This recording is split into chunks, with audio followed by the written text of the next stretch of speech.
Russia may have supremacy militarily right now in Ukraine, but the squeeze is tightening around Putin and the Russian people. There's an exodus of super luxury global brands like Louis Vuitton, Hermes, Zara, even as combat violence increases inside Ukraine. And this is isolating Russia hour by hour, day by day. Putin's colorful, powerful cronies, the oligarchs, are facing increasing heat. And a reported rise in Russophobia across the world is also being seen. Here's a report.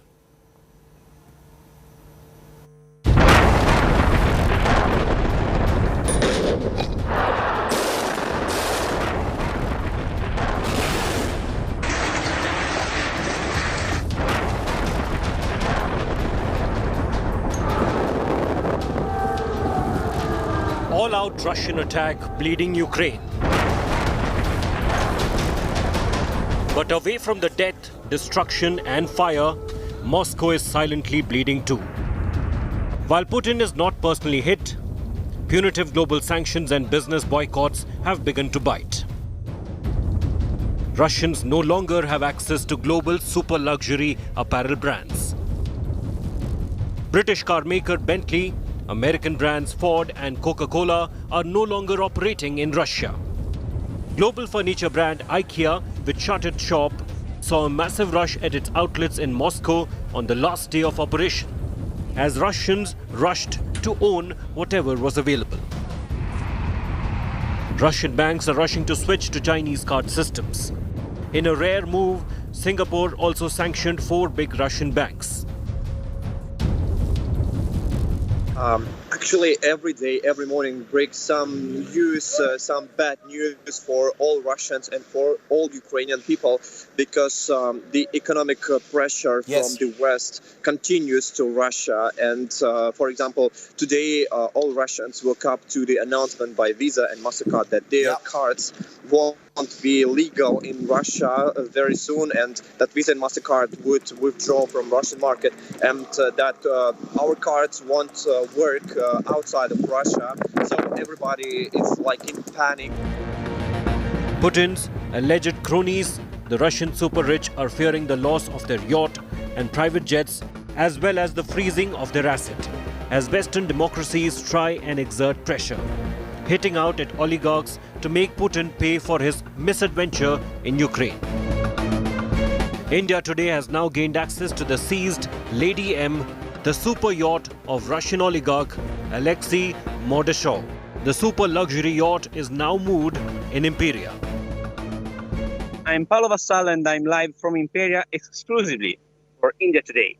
We are in the harbor, and this behind me is the $65 million yacht of Alexei Mordashov, one of the richest oligarchs of Russia. It's a 52 meters boat, and its name is Lady M, in honor of his wife.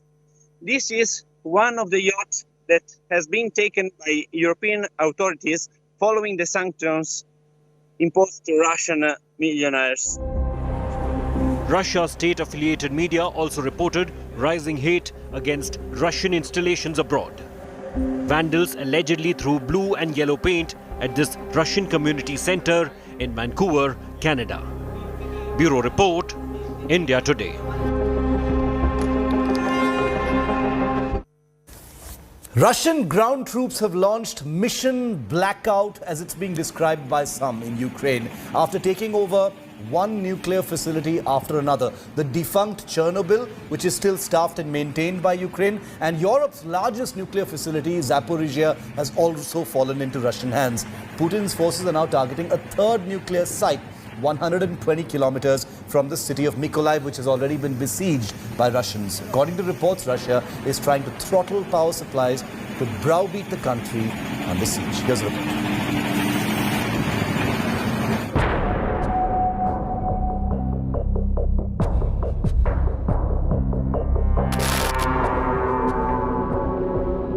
One of the most mysterious images in 11 days of the invasion of Ukraine.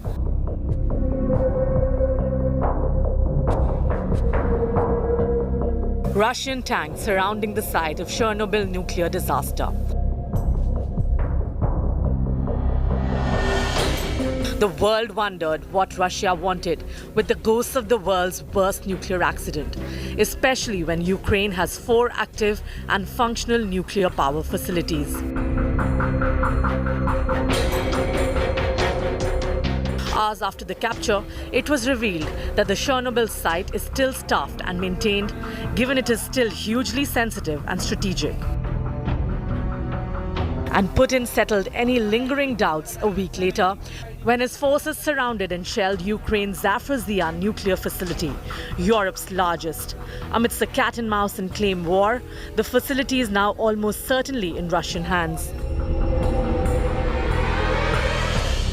With Zaporizhzhia under Russian control, Putin's forces are now said to be approaching a 3rd nuclear facility in Ukraine.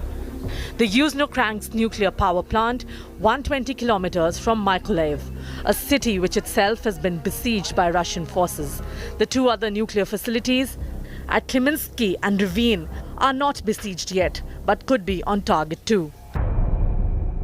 This is systematic targeting of nuclear assets, and God forbid if one of the 6 nuclear reactors was hit, even if by a misfire of a missile or a rocket, the impact would have been 10 times worse than Chernobyl. And the fact that President Zelensky is saying that Russia knows the coordinates and Russia is going after these targets deliberately. By taking control of Ukraine's nuclear facilities, which supply over half of Ukraine's electricity and power needs, is President Putin looking to throttle the country into submission, with the ability to thrust vast areas of the country into darkness.